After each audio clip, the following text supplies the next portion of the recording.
Well, if you for some reason have an RX 6800 XT on a 1080p monitor and you're wondering how Dying Light 2 runs on it, the answer is great.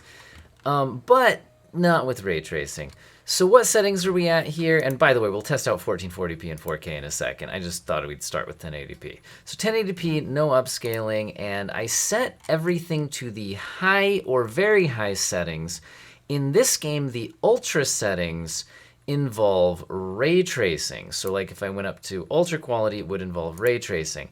Now I was going to test that out in this video, but I tested out a bit off camera. And for one thing, I have to restart the game to get to D3D 12 Ultimate.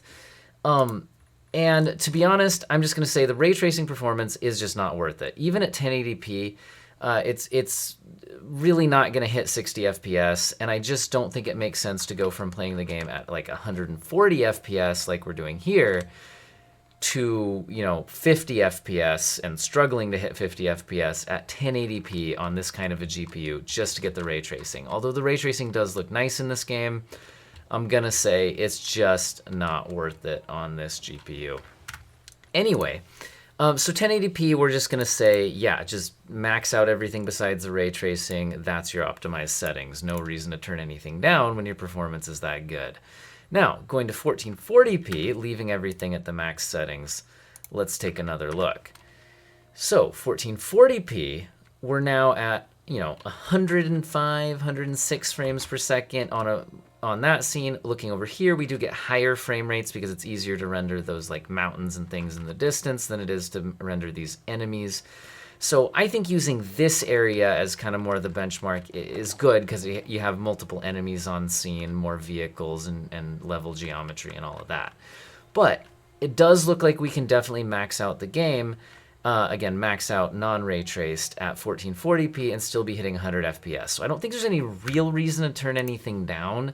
Although if for some reason you do want to get closer to, your 120 or, whatever.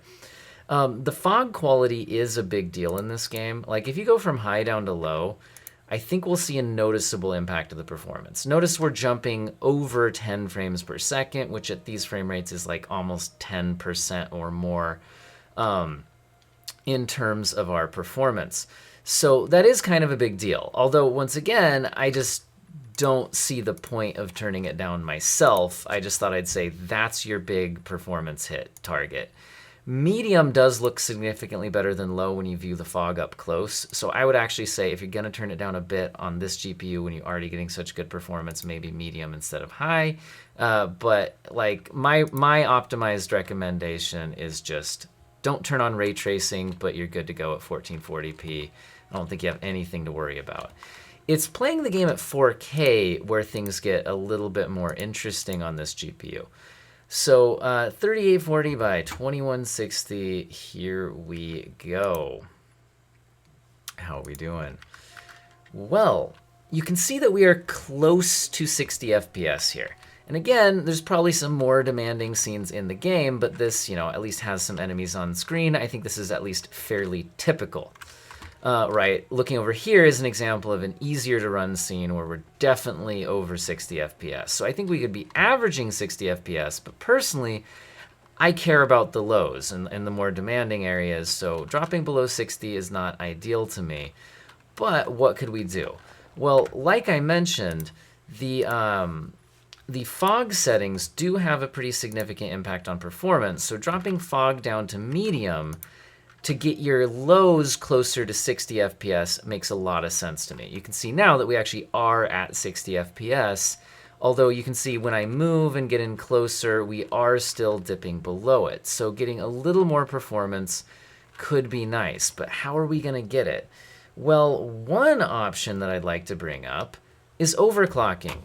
RX 6800 XTs generally can overclock extremely well. And so for me, for example, I'm usually able to get a 2600 megahertz overclock, which also includes fast memory timings and maxing out my memory frequency. I tuned the fan curve to stay a bit quieter because I think it ramped up the fans way too quickly, in my opinion. And I did try undervolting it, although it seems to be ignoring the undervolt recently when I kick up the frequencies pretty high. I think pulling in the min closer to max usually helps the stability, but I'm not really having stability issues here anyway. So you can see that now, as I come in here, we're getting much closer to keeping the minimums even above 60. So this was a very substantial gain in terms of that overclock performance gain. But not everybody can count on their GPU overclocking that well. So I can't just say everybody's going to be able to do that, at least not that extreme. But one of the real fun and cool things about the 6800 XTs is that they do tend to overclock very well, like to where you can actually notice the performance difference, right? Because see now looking here, I can drop down to like 56, but with that overclock on, we were pretty rock solid at 60. So yeah, I think I'd recommend for most people just try a bit of an overclock and pull the fog quality down to medium. Now, there's certainly other things you could play around with, but I'm going to be honest, like, none of these settings are hugely impactful to the performance, so you have to turn a lot of them down before it really does much. But just to test things out, I don't think turning anti-aliasing down makes sense. Motion blur, I think turning down or off is a personal preference thing that might even be nice. I like a little bit myself when I'm not at super high frame rates because I do think it helps smooth out the scene a bit. But let's go ahead and turn a few things down to kind of like a customized medium setting, I guess we'll call it. Not everything has a medium setting, by the way. So we'll call this our medium settings at 4K. A couple of things left to high when I just had the choice between low and high, right? So we'll call that our customized medium settings. There's no medium preset. There's actually just no presets at all in this game. So you can see by going down to medium, now without the overclock, we're able to pretty much keep that 60 FPS here. Although I'm sure there's more demanding scenes in the game somewhere with lots of enemies and things on screen, I'm sure. And even here you see I can get to like 58, 57. So going down to medium really doesn't gain you all that much performance. Like I said, at least in this scene, it seems to be the fog quality that's the big deal. I'd imagine that reflections in a scene that had more reflections might also matter a bit. But in the interest of testing out for the video, let's also just see what happens if we do actually just pull everything down to low. We'll turn motion blur off.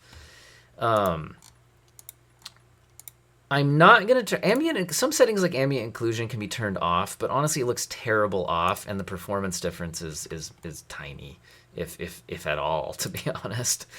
But we will go ahead and pull things down to low. Motion blur is the only thing that I fully turned off, and let's go ahead and see what we get.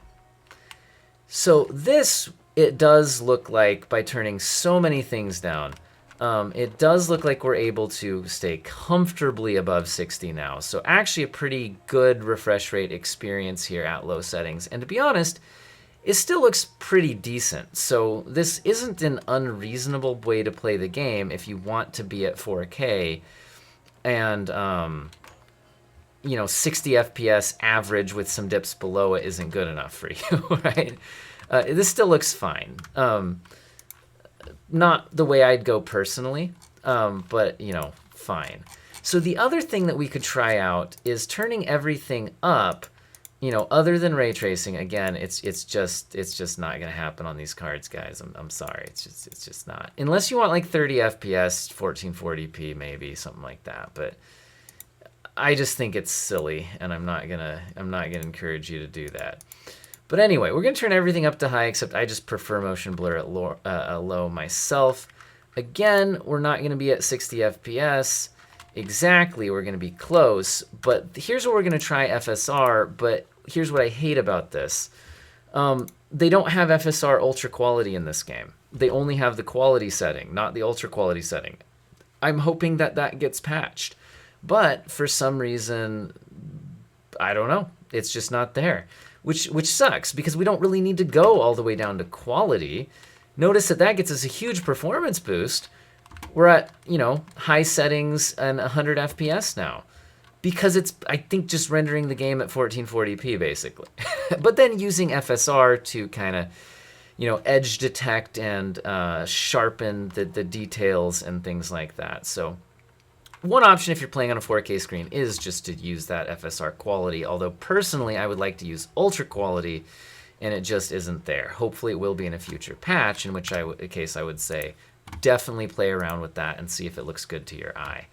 So the other thing we could do is just, rather than using the FSR as an upscaler, I mean, you can just run the game at like 1800p and just have, have it upscale just without some fancy FSR or something like that. So notice that running the game at 1800p, to my eye, actually looks better than the FSR quality. And I mean, it should, considering the performance. We're not at 100 FPS now. But we do have all the settings turned up except for ray tracing, and we are now comfortably into the 70s, well above 60. That's not even an issue. So I think because the UltraQuality FSR isn't available, I would rather just play the game at 1800p than I would use FSR UltraQuality. FSR Quality rather than UltraQuality. To me, it's just too noticeable. Although I will say I'm on a huge screen.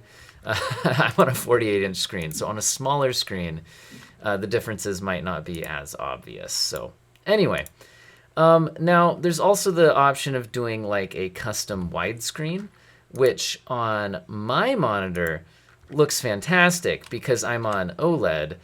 So I can just have a pure black letterbox. And so it's not distracting at all. But for people who don't have an OLED, the glowy gray bars could also be an issue. Anyway, hopefully this was interesting for you guys, and I've got to get to bed. It's late. We'll see ya.